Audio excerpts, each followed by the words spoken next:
The restaurant was the kind people came to be seen in: polished marble floors, low golden lighting, wine glasses so thin they rang like bells when touched, and a quiet confidence hanging in the air that said only money and power belonged here. Conversations floated softly, never loud, never rushed, as if even voices knew they had to behave. At the center table sat a man who didn't seem to belong and yet somehow owned the space without trying. He was Japanese, mid-40s, dressed simply in a charcoal suit with no visible brand, no watch that screamed wealth, no attempt to impress. His posture was straight, his hands calm, folded loosely as if he had all the time in the world. The problem was, no one understood a word he said. The waiter had already tried twice, nodding awkwardly, smiling too much, pretending comprehension. The host whispered apologies. Nearby diners exchanged glances, some amused, some irritated. A few thought he was just another foreign businessman who didn't bother learning English. Others assumed he was important because of the private room reserved, the silent bodyguard near the door, the way the manager kept hovering like a nervous shadow. But importance means nothing when you can't order dinner. The man spoke again, gently, in Japanese, his voice steady but now edged with confusion. He pointed to the menu, then shook his head slightly. The waiter laughed nervously, guessing, writing something down anyway. The man's expression tightened, not angry, not loud, just disappointed. And that disappointment carried weight. Somewhere deep inside him was a memory of other rooms, other tables, other people who once didn't listen either. The wine arrived wrong. The appetizer followed, untouched. Whispers grew. One diner muttered, "If you're that rich, at least learn the language." Another smirked, "Money can't buy manners." No one knew that the man at the table had once slept on factory floors, that he had once bowed to men who looked through him like glass, that he had built his fortune not with loud deals but with patience sharp enough to cut steel. He wasn't embarrassed. He was measuring the room, silently, the way he always did, learning who people were when they thought no one important was watching. Minutes stretched. The manager approached, forcing a smile, apologizing in English that the man clearly didn't understand. The bodyguard shifted slightly, but the man raised one finger, calm, asking him to wait. Then something changed. From the far side of the room, behind the swinging kitchen door, a young waitress froze mid-step. She was carrying a tray, eyes wide, breath caught in her chest because she had heard something she hadn't heard in years. Her mother's language. Her father's voice. The rhythm of home. Japanese. She looked at the man, really looked, and saw not a confused foreigner, but someone holding himself together with quiet dignity. Her heart started pounding. She shouldn't interrupt. This wasn't her table. This wasn't her place. But she remembered her father once telling her, if you understand someone and choose silence, you share the blame for their loneliness. She swallowed hard, set the tray down, wiped her hands on her apron, and walked forward. The room barely noticed at first.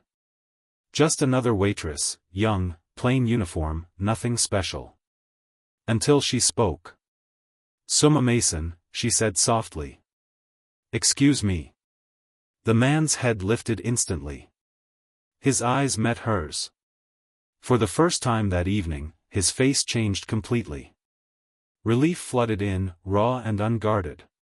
He replied, slowly, carefully, as if afraid the moment might disappear. They spoke for a few seconds, just a few, but it was enough. Enough for the man to straighten. Enough for the bodyguard to relax. Enough for the air around the table to shift. The waitress translated, calmly explaining what he wanted, apologizing for the confusion. The manager blinked, stunned.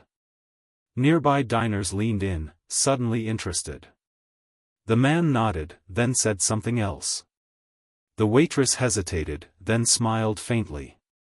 "He says, thank you for seeing him," she translated. That sentence landed heavier than anyone expected. The manager rushed to correct everything, dishes replaced, apologies multiplied. But the moment had already carved itself into the room. The man looked at the waitress, studying her face, her accent, the way she spoke Japanese like it was stitched into her bones. "Where did you learn?" he asked. She answered simply. "At home. Before we lost it." He didn't ask what she meant. He understood loss. As she turned to leave, he added one more thing, something she didn't translate right away. "Something private." Her eyes shimmered, just slightly. She nodded. And as she walked back toward the kitchen, unaware of the fate quietly shifting in her wake, the man watched her like a chess player who had just discovered an unexpected queen on the board. If you're feeling the tension building, this is where stories turn, so make sure you're subscribed, because what happens after this dinner will change every life at that table forever. The kitchen door swung shut behind the waitress, but the energy she had carried with her didn't leave the room. It lingered like a quiet echo, bouncing between chandeliers and polished tables, unsettling people who had no idea why they suddenly felt smaller. The Japanese man picked up his glass of water, took a slow sip, and exhaled through his nose, not relief exactly, but recognition. He had come to this country for business, yes, but also to test something he had learned long ago, that the true measure of a place wasn't its skyline or its wealth, but how it treated those who couldn't speak loudly for themselves. Around him, conversations resumed, but not the same way. People stole glances now, curiosity replacing mockery. The man at the next table leaned closer to his companion and whispered, "Did you see his face when she spoke?" The companion nodded, uneasy. The waitress, meanwhile, stood near the sink pretending to organize cutlery, hands trembling just enough to give her away. She hadn't meant to do anything dramatic. She hadn't planned to step into a moment that felt far bigger than her shift. But hearing her language spoken so carefully, so politely, had unlocked something inside her she thought she'd buried when her father died and the world demanded she become practical instead of proud. She remembered translating for her parents at government offices, at hospitals, at meetings where people spoke over them. She remembered the looks, impatience, superiority, dismissal. Tonight had felt the same. And she had chosen not to stay silent. The head chef shot her a sharp look. "Why did you leave your section?" he hissed. She lowered her eyes, murmuring an apology, bracing for reprimand. But before anything could be said, the manager appeared, face flushed, voice suddenly too gentle. "He wants you to serve his table," he said. "Not a request. A fact." Her stomach dropped. She nodded and picked up the tray, feeling dozens of eyes follow her as she walked back out. When she approached, the man smiled, not the polite smile he had worn earlier, but something warmer, almost grateful. He spoke quietly, and she translated every word with care. He asked about the restaurant. He asked about the city. Then, unexpectedly, he asked about her. Not the usual questions customers asked waitresses. He asked where she was from. What her family did. Whether she still spoke the language often. She answered honestly, keeping her voice steady even as old memories pressed against her ribs. She told him her father had worked 2 jobs. That her mother still struggled with the accent. That speaking Japanese here felt like keeping a candle lit in the wind.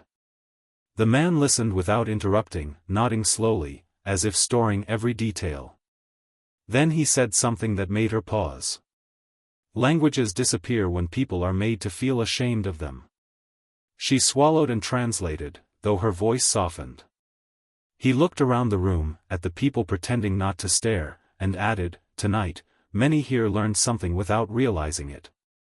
She didn't translate that part. She didn't need to. The weight of it settled anyway. The meal finally arrived, correct this time, plated perfectly. He ate slowly, thoughtfully, asking her to sit for a moment when the manager wasn't looking. She hesitated, then did, perching at the edge of the chair like she might be scolded at any second. "Do you know why I didn't raise my voice?" he asked.